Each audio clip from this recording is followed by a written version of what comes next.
Well, hello and welcome. I'm Brian Loy, and today we're talking to someone who started planning for her financial future at an early age, at 23.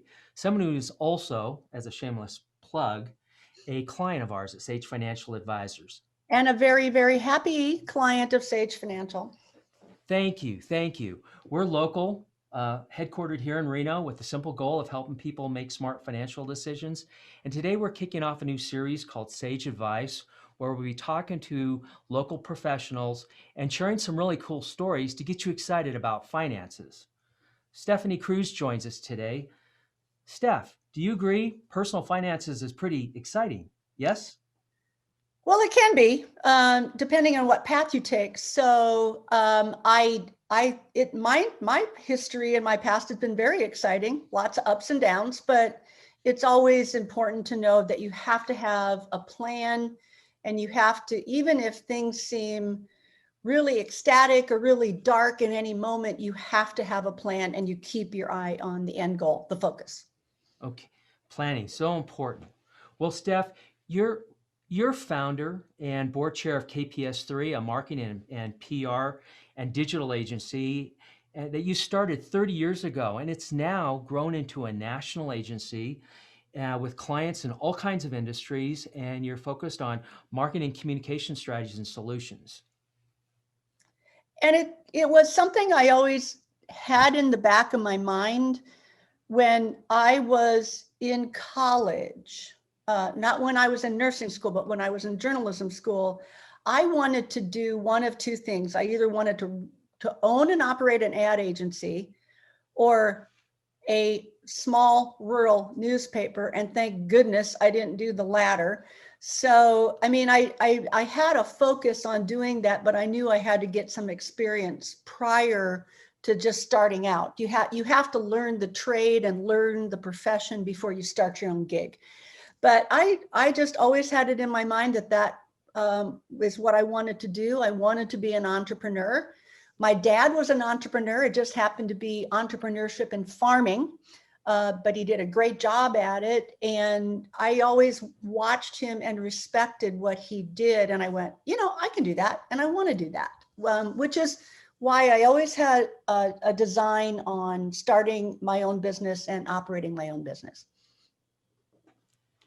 So that's interesting because so many young people today, I mean, thinking of the future can be really daunting, full of uncertainty, but you got to start somewhere.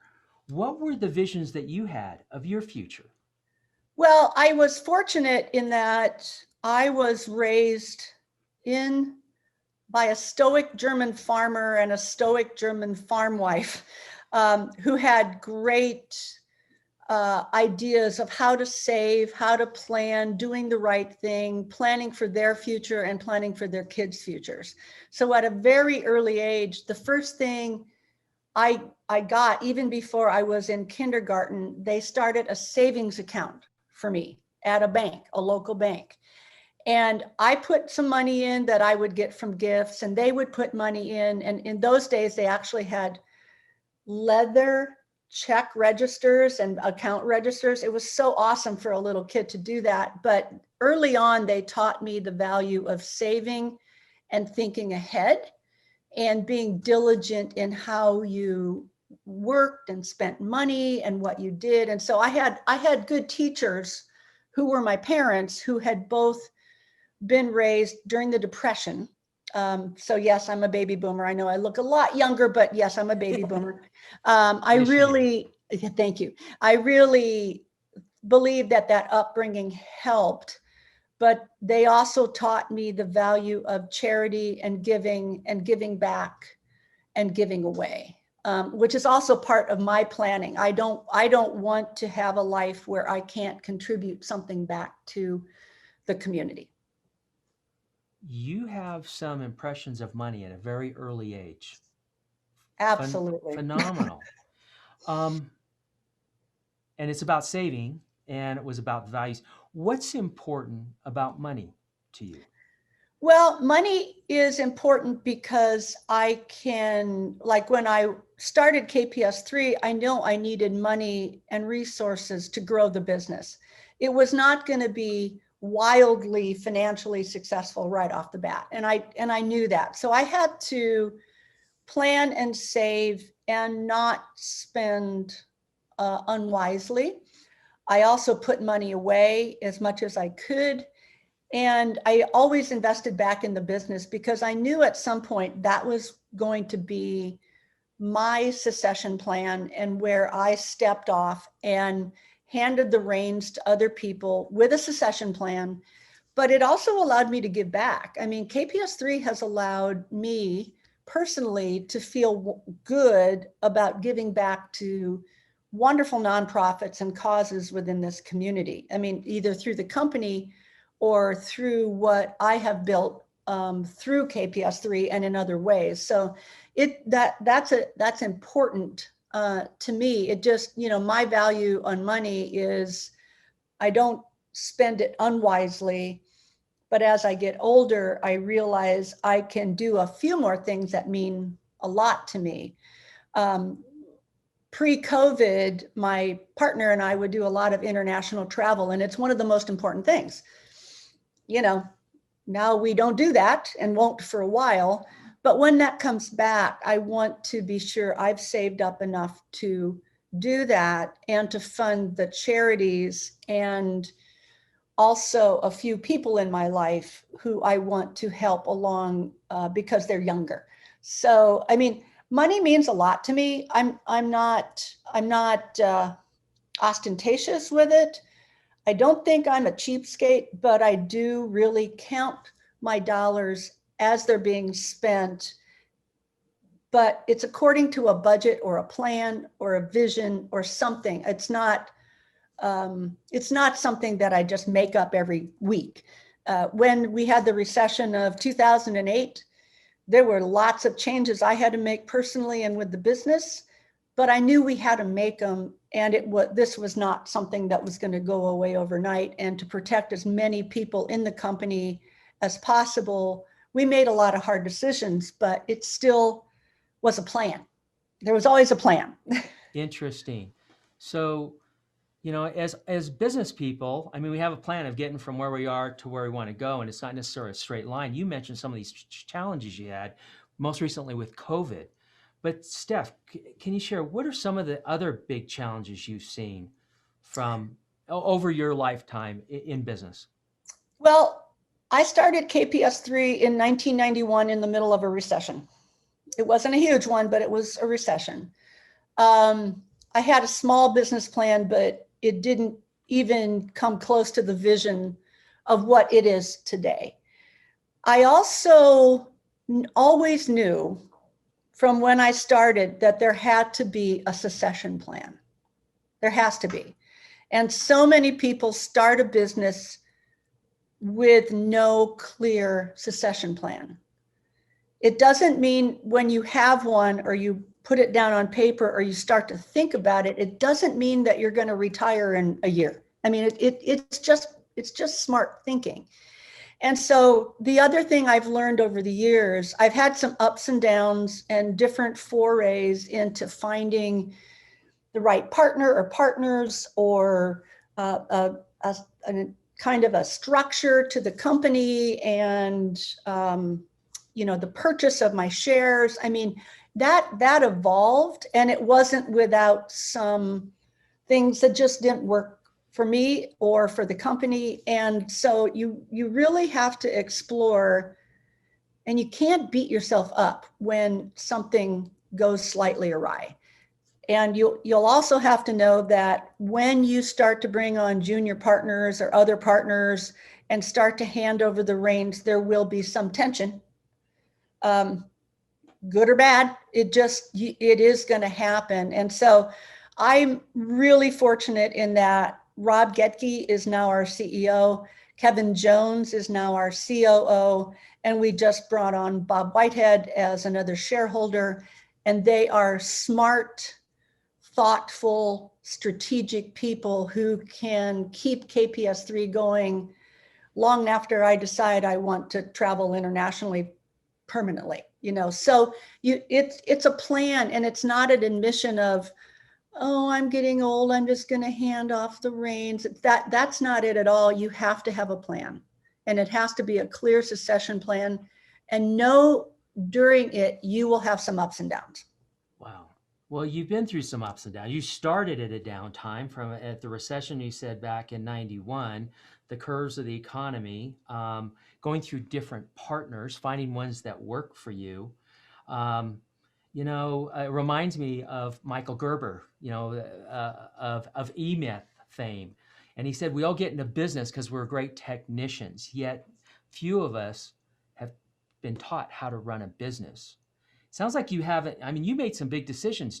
Have you done these alone? Some of them I've done alone in the early days. I can remember in the middle of the 2008 recession going to a gentleman who has actually come back to work for KPS3. And I went to him and I said, things are possibly going to go to hell in a handbag. I think we need to embrace digital as an area of focus and make it known and go for it. And will you lead that charge for KPS3? And I went home that night and I went, boy, I hope I'm right. I'm hoping that digital is not a fad. And he did a great job. He left for a bit, but he's back with us now, and he still has a really huge digital mindset. So sometimes you just have to make decisions, and if they're really hard, sometimes if you're wrong, you don't want anybody else in your company to feel they're wrong too. You have to take accountability for whatever happens. And sometimes, like I said, I'd go home at night and go, boy, I hope that was right.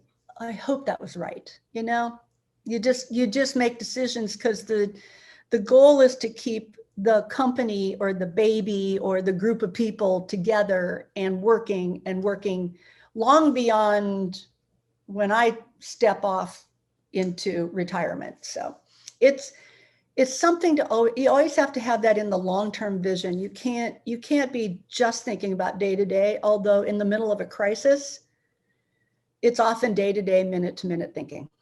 Yes. Well, I'm glad to hear. I think I share in you. We all do a little praying from time Yes, to time, right? Right. absolutely. And Yeah. you mentioned some individuals as good mentors. Have there been important, I don't know, groups, organizations that have helped guide your thinking or thinking about what might be the future? Well, I've had great mentors along the way. Both when I was becoming in the communications professional world, I had a lot of them. In business, I would have to say I have to think about my dad and know what he did and kind of take a pattern there. And then I think also I learned from a lot of powerful women who were also individual business owners. They were female business owners at a time when that just wasn't a hip thing to do. When I started KPS3 in 1991, it was still kind of different for a woman to run, own, operate a business. But I had some people who I really paid attention to that they had their personal life, they had their family life, and they ran a business, and they were out in the world doing good things for the world. So I always appreciate looking at them, and they're still good friends of mine. So Wow. Well, that's interesting from the female perspective. Um, as a woman-owned business, have you found other interesting challenges, whether it was planning for your future or succession planning? there were times in the first few years, especially, where even though I had great credentials, good experience, and a lot of good things to show, good work to show, that I wouldn't be taken seriously because I was a woman-owned business. And I had, probably 50-50 males, females working at KPS3 at that time. That wasn't the issue. There was a lot of times I did feel in some when I was vying for an account that I got patted on the head and kind of like, oh, isn't that sweet? That's adorable that you came up with that idea.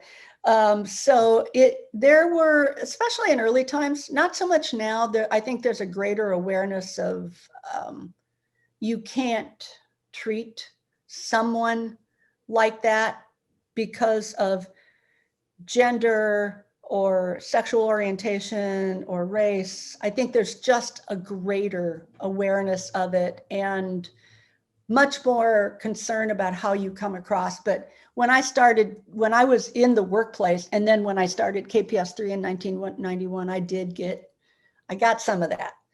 And I just tried to figure out ways to work around it. And I knew that part of it is going to be for some accounts that I was vying for or trying to keep, I had to work harder, faster, better than any competitor that was not a small female-owned business. Well, that's your confidence is what I see. And, you know, I think it's a compliment, Steph, because I think people that are really good at their trade make it look so easy. So, well, thank you. That's good to know from an outside perspective. I've had people call confidence some other word that we probably can't talk about on the podcast here, but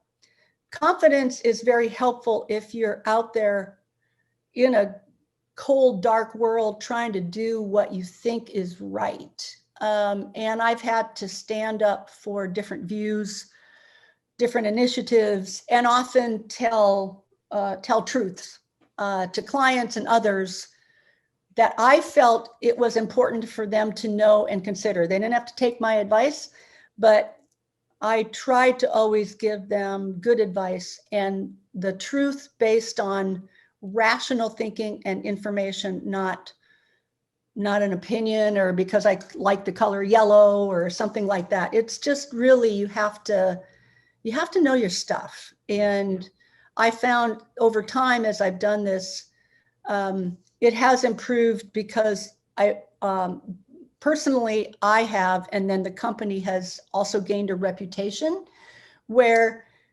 if somebody from KPS3 provides XYZ advice, they're going to be more likely to take it because we've been doing it for 30 years. yes. Well, Stephanie, that's called integrity. I try. We right. try. Way to go. It's a big value for us and for me personally. Very good. Thank you for that. Now, just kind of one of my last questions is, Stephanie, yeah, you're a magician, you know, you're a special person, but if you had a magic wand and you could do over anything, is there anything you'd change? There have been some incredibly hard things in my life. Relationships that didn't work, partially because of me, partially because of how busy I was. And if without thinking about it, I might say, yeah, I wish I would have thought more about it, been more thoughtful about those relationships, both, personal and professional. But every single one of those taught me something. As painful as the process might have been to go through, I learned something from it. I really did. And a lot of times people say, well, you never became a nurse, not for long. Why did you go through nursing school? Don't you regret having spent that time? Not at all. Becoming an RN and going through that process and that type of training and working with people who are at their most vulnerable and sickest has changed me forever. So all of those things are important. They're very important to inform me, help me become what I have been, for good or bad. They all have contributed. And I don't think there's anything I would do differently. I mean, I learned a lot of lessons. What I would do differently, like small business decisions here and there. I've learned how to prepare better for weird things that happen. But no, I think they were all there for a reason. For a reason. And every relationship in my life, it's like a piano keyboard. The more relationships you have, even if you don't choose to play in the bottom octave all the time, the bottom octave teaches you a lot about music. So I think everybody is on my keyboard for a reason. And every experience I've had is there for a reason. Well, you play great music. So thanks. Right. Thank you. And your caregiving background carries through. We can see It, that. It has come in handy. Okay. So Steph, I mean, is you have any last final sage advice for us? Yes, I do. When you think about going, I'm just talking to the people out there, when you think about going to a financial advisor, please don't think it's just for retirement planning. It's not. It is for planning for the next thing. It's for planning so that your kid can have a better life and a good education. It's planning so that you can have enough money to travel while you're still working full time. It's for you to have enough money to take care of yourself should something, God forbid, happen to you and you need more care than you thought you ever would. Or you're taking care of an elderly parent, which Brian and I know a lot about. So, I mean, it's not planning for retirement. It's just planning for the next thing, whatever that thing is. And you don't have to do this alone. You don't have to be an expert in everything.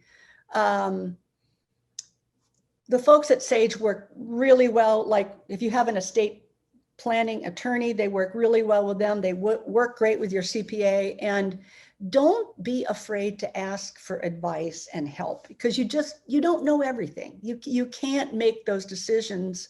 And at some point you may have to make a decision about, is it time for me to start my kids' education fund, or should we buy a house? Should we pay off our house? Should we do this? So these are the guys. Don't do it alone. That's my best advice. And start early. You don't have to be 23 when you do it, but start early and think about the next thing, planning for the next thing. Fantastic. Well, thank you, Stephanie. I mean, we've covered lots of ground, from starting in a recession and talking about nursing to being raised by some Germans with those leather savings books. Well, how great is that? It's so cool. But I'll just reiterate kind of maybe brief what you just said about, there's three things that we see, and it's about, being financially successful takes three things: having drive, team, and a plan. The drive part, you have been the most successful. You've been the most serious person on the planet about your financial success, and you always must be. Don't ever forget that. And like you said about the team, we have different talents, and it sure is a lot better and fun in life to be, walking with other people. And this plan, because it's great to have a roadmap, but occasionally life changes, right? Life's curly. And you have to change your plan every once in a while, and you shouldn't feel guilty about it. All right. It just happens. Well, thank you. And it's and like you said, it's about living a life well. So exactly. So thank you, Steph, for joining us. We wish you and all of your team at KPS3 great things in the future. Thank you very much. And we invite you for our next Sage Advice, where we're going to talk about the fact that it's not, as Steph just said, it's not just about money. It's not just about retirement. It's about working these different transitions through your life, whatever those might be. And in fact, our next guest is going to be, as a pre-introduction, is Chris Askin, President and CEO of Community Foundation of Western Nevada. And watch for some advice, or watch for some notices on our Facebook and LinkedIn pages. And it should be really fun and exciting. Anyway, from all of us at Sage Financial Advisors. I'm Brian Loy, and thank you so much for joining us.